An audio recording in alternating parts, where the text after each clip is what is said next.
This guy, like many, loves his American cars. American car TV shows from yesteryear. American cars, quality USA-built products, and, oh, did I mention American cars? Meet Mark Beer, man on a mission. His objective, to get his latest purchase, a 1978 Mercury Colony Park Woody wagon, from Detroit to his San Francisco shipping agent. A car that's been sitting for years. Just a few things done, then onto the road across 7 states and into the 8th state of California, enduring between 60 and 80 miles per hour for up to 1,000 kilometres per day. It's like asking a senior person in the nursing home to get up out of their comfy chair and run around the block. Can it be done? A Lincoln-inspired style, a 400-cube Cleveland V8 gulping chunks of atmosphere, a classic American shape, wood grain that resembles a small forest. I'm sure that I saw a finch fly out of the tailgate at one stage. A 2,160-kilo car, the weight of an empty 6-metre shipping container. Thousands of these were built and thousands were trashed. You could buy this family transportation weapon in 1978 with a 351, 400 and 460 cube V8, along with a ride that was more comfortable than your lounge room. This one survived the turmoil. Here is just some of Mark's story.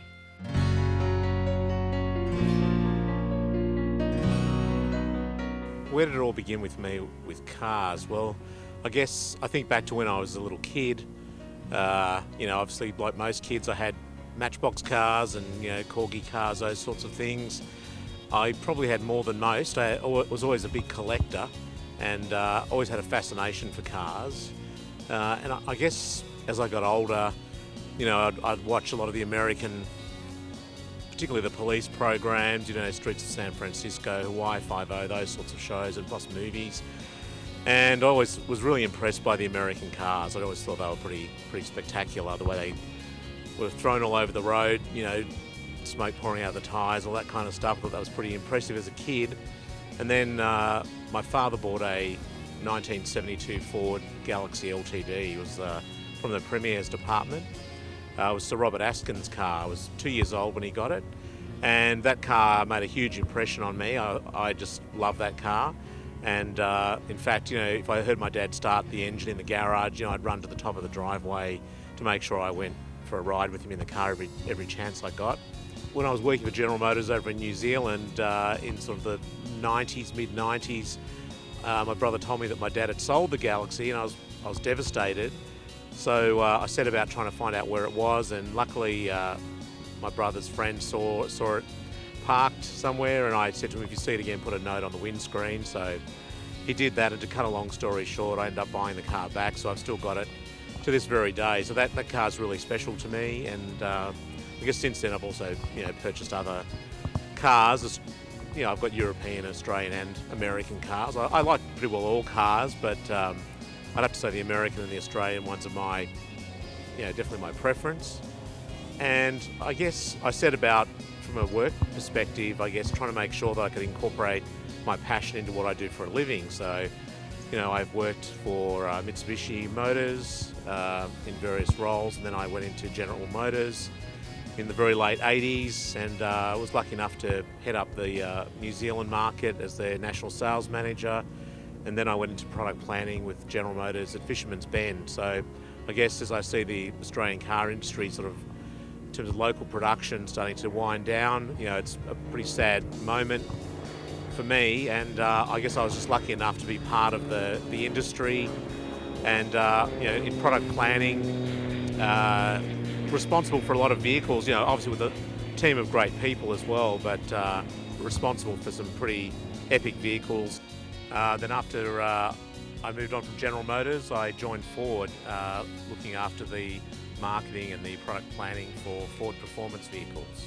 And then moved on to Shannon. So I've been with Shannon's now for over 9 years. And it's a fantastic company, great business. We're all enthusiasts. I think we really identify with the customer because we are the customer ourselves. We are passionate enthusiasts. So creating the Shannon's Club has been a great milestone where people can go and build their virtual garages, share their experiences, their photos, their stories, go on the forums, all that kind of stuff. So yeah, it's been a really good opportunity for me, and I can't see myself selling dishwashing liquid or washing powder or something like that. I've always got to do something that reflects my passion, and I think that's really important. So that's really what I've done. With me now, I have this guy here, Mark Beer, the National Marketing Manager of Shannon's Insurance. We're in the United States of America, and boy, we've got quite a trip ahead of us, Mark. We certainly do, Fletch. It's pretty exciting here. I mean, you're in amongst the home of the automobile. I mean, even just across from us here, we've got the big three represented by the pickup trucks there, Ford, GM and Chrysler. It's great to be here. These pickup trucks over here in the US, they're like Commodores back at home, aren't they, with all due respects, in terms of the quantity. They're just everywhere. Funny thing is, though, when one of those trucks are back on our roads in Australia, they stand out so much. They absolutely do. And I guess what I have noticed since I've come back to the States this year is there's a big resurgence in American-made product. You're seeing a lot more on the road, which is great. And in terms of things that stand out, now, Mark, you like your classic cars. You've bought another one, a 1978 Mercury wagon. Got a little bit of wood grain down the side. Matter of fact, Mark, I think that when it went through the woods, it took the whole forest with it. Yeah, it'd certainly give National Lampoons a good run for its money.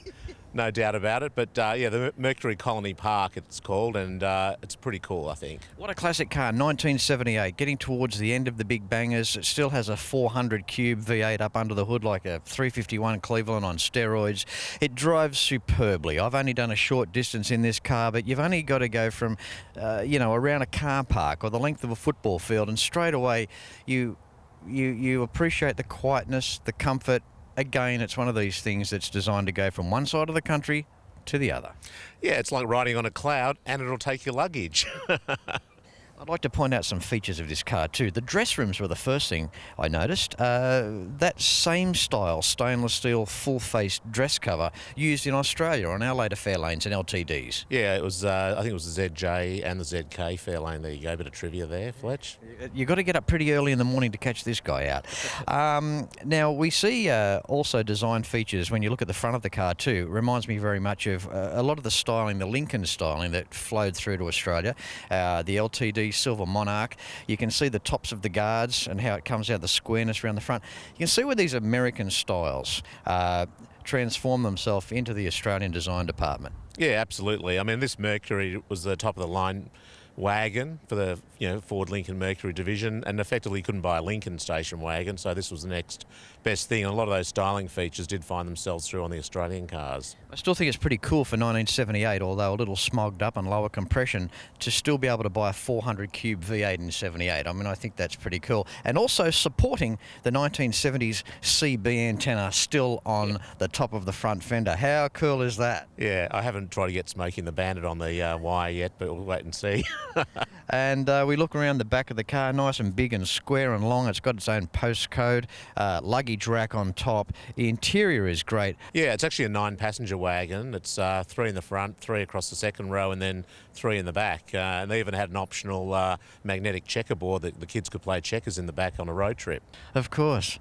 Only here. That's just an amazing thing. A car that's virtually 20 feet long and built for the purpose. It's an absolutely awesome machine. It's got a tilt steering column as well. Yeah, it's also got cruise control, power windows, air conditioning, central locking. This car's got everything. Now, apparently there's a line I say in Classic Restos about it doesn't get much better than that. Now, apparently I say that. Well, I believe it doesn't get much better than that today, especially because we are on our trek doing some filming towards San Francisco in convoy. My car happens to be the Dodge Challenger. I have to make a comment on that. Rented from Enterprise over here. Great company to do business with. And I'm not just saying that. I mean, the cars are there in stock. You get in them, you drive. They're in great condition. What a car that is. Yeah, I mean, if you've got to get a rental car, I think, it's a bit of a vanishing point, isn't it? You've got the Dodge Challenger and then obviously the Mercury Colony Park-in Convoy, so it's pretty cool, I think. We've got a couple of walkie-talkies between both cars and keep the communication up. Mark, enjoy our next leg of the journey. We're off to Iowa today, so all going to plan. We should get there in a few hours from now. Looking forward to it, Fletch. We're having huge days. We're driving at least 1,000 Ks a day, so where are we now, Mark? We're in Utah, Fletch. It's certainly been a pretty big trip, but I think when you look at the view, it's well worth it. I'm glad that you're here to tell me where we are. Here at Salt Lake City, I guess we're getting towards the end of Salt Lake City, right? Yeah, well, I mean, we'll move out of Utah into Nevada. Will be our next step. It's been a bit of a trip so far. It's almost like a lost in space backdrop behind us. It's unbelievable. I haven't quite experienced a backdrop like that. Maybe the Jupiter 2's hiding somewhere there, Fletch. Could be too. Now, Mark, the big Mercury. Are you pleased with progress so far? Keeping in mind we've already done a couple of thousand Ks. How's it going? Yeah, she's just rolled over to 60,000 miles. So we've gone from Ohio up to Detroit, across to Illinois, through to Nebraska, then Wyoming, now into Utah. Next stop, Nevada, and the 400 cubic inch V8's performing exceptionally well, but it does like a drink. You have to feed the beast. Now, this is a lot to be said for a stock standard vehicle from 1978. A few things have been done around the engine for the trip on the outside, but internally, hey, we're still looking at a stock standard engine from 78. Yeah, I mean, some people call them land yachts and things like that, but I guess once you've driven these cars on these sort of freeways, really there's nothing better, Fletch. Now, Mark, we're obviously heading west. We're heading towards Reno, and we're going to end up in San Francisco, which is about as west as you can get before you hit the drink. Now, the purpose of San Francisco, why is the car going there? Well, I can't take it on the plane with me. Probably get excess luggage there. So I'm going to ship it out of San Leandro, which is just outside of San Francisco. It'll go in a container, 40-foot container with 3 other cars, not mine, I might add. Well, there you go. Another beauty back to Australia. Hey, I mean, it's great to get these cars. I mean, the cars are over here, and 9 times out of 10, they're well cared for, but you'll get the odd one that might just be sitting in a shed, kind of not abandoned, but I mean, it kind of left alone. So, I mean, by rescuing one of these cars, it just gives it a new lease of life, doesn't it? Absolutely, Fletch. And I guess one of the things that we've both seen on the road trip so far is how many Americans have come up to us with really fond memories of these woody wagons. It's amazing the amount of feedback that we're getting from this car. Think about back in the time, they made thousands of them. They were a family truckster. Nobody thought much about them. And by the same token, as a reflection of that production in terms of numbers, a lot was scrapped, went to wrecking yards. There's not many left. So what happens now? Wow, that's the factor. Absolutely. I mean, sort of an oddity on the road these days, but that's kind of the appeal for me. Yeah. Now, obviously, when it gets back to Australia, it's going to be, who's it going to be insured with, Mark? Well, it's got to be Shannon's, doesn't it? Absolutely. No other choice. Absolutely. As a part of these handful of episodes exclusive to Classic Restos, this particular return trip, thanks to Shannon's, the Shannon's Club is loaded with episodes from a few years ago as well. We've caught up with a few people along the way. Run us through a couple of them, Mark. Well, Fletch, we caught up with Wes. He's a collector, 92 years of age, 92 years young. He's got more energy than most people I know.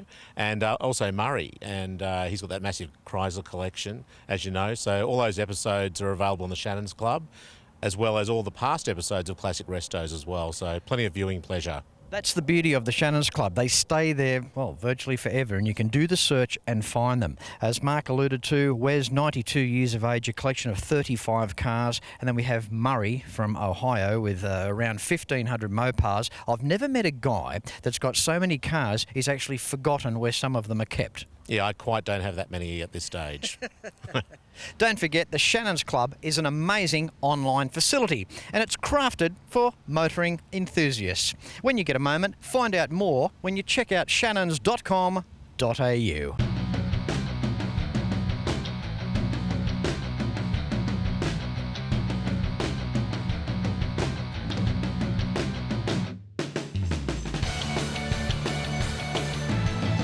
After around 3,500 kilometres, Mark, congratulations, the Mercury has made the trip here to San Francisco. Yeah, she's finally arrived all in one piece, and I've got to say, for a car that's from 1978, did a fantastic job. Now, I can back this up, obviously being in convoy with a brand new Challenger, which was a remarkable vehicle to drive too.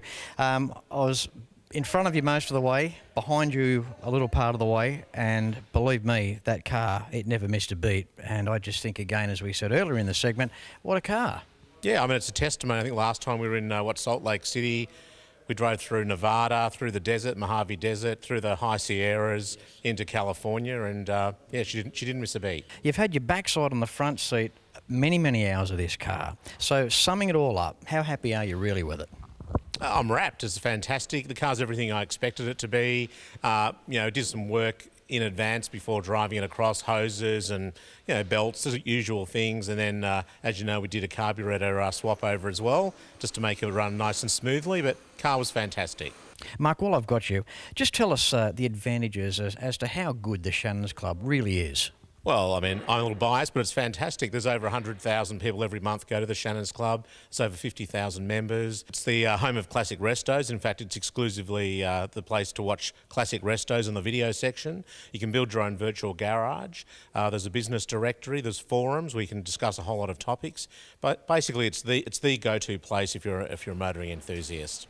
One thing I've noticed too, Mark, is a list of car clubs around Australia. And, if your car club isn't there, you can go on and you can find the car club that you're looking for. Absolutely. You can list your club for free. All makes and models are represented, cars and motorcycles, and also events. We've got thousands upon thousands of events for motoring enthusiasts listed there on the club.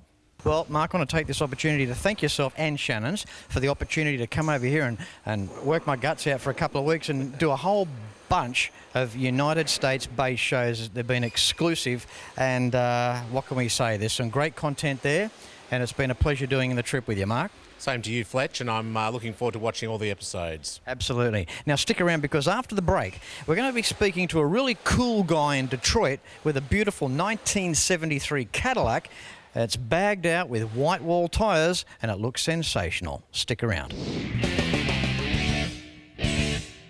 Time for Reggie. How you doing, Reggie? Hey, how you doing, Fletch? I'm good. How are you this morning? Oh, I'm doing fine. Yeah? Yes, how about yourself? Yeah, good. Can't complain. Staying at the hotel here in Detroit, looking out on the car park. Just had to get this guy. Reggie, 1973 Cadillac DeVille. Beautiful car. What can you tell us about this particular vehicle? It's a wonderful vehicle. I bought the car about 5 years ago. My father and my mom had one, and I got one. And I'm just in love with it. It's an original car too, right? It's never been restored. No, never been restored. Everything's original. Yeah. And it's a beautiful car. Now, the 1973 Cadillac was released September 21st in 1972 here in the United States. Also, Reggie, in 1973, over 300,000 Cadillacs were sold, which was the biggest year for Cadillac sales. And during 73, the 5 millionth Cadillac was sold. So that's certainly an accolade for that year. Yes, it is. Yes, it is, Fletch.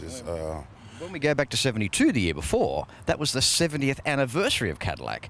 And as mighty as they are, 2.5 tons of car here, and these big white wall tyres that you've put on this car, man, this has got road presence. Yes. Tires come from Coca Classic. I love them. I've got a lot of comments about them, Fletch. Now, of course, up front, we've got the legendary 472 cubic inch V8.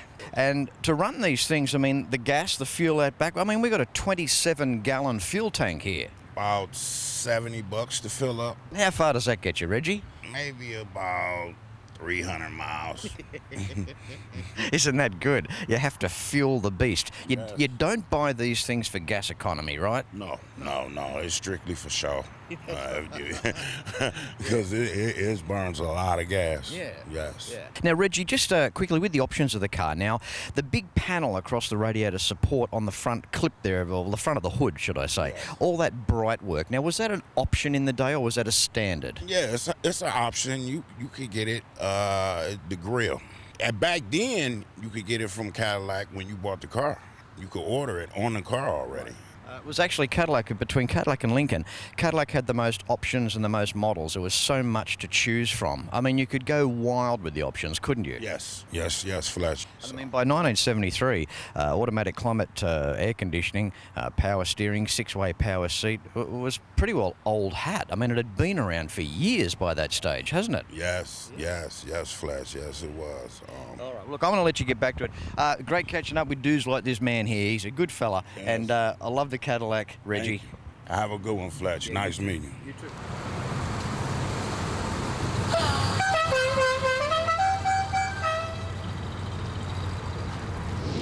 You know, Mark and his Mercury, man on a mission. You know, I'm going to be dreaming about this car. It's been in my rearview mirror, been staring at it for days, and all the bugs, thousands of them, that gave their lives as trophies as it crossed 3/4 of the way across the United States of America. Here at the Shippers in San Francisco, next port of call will be Australia. Another one for Down Under.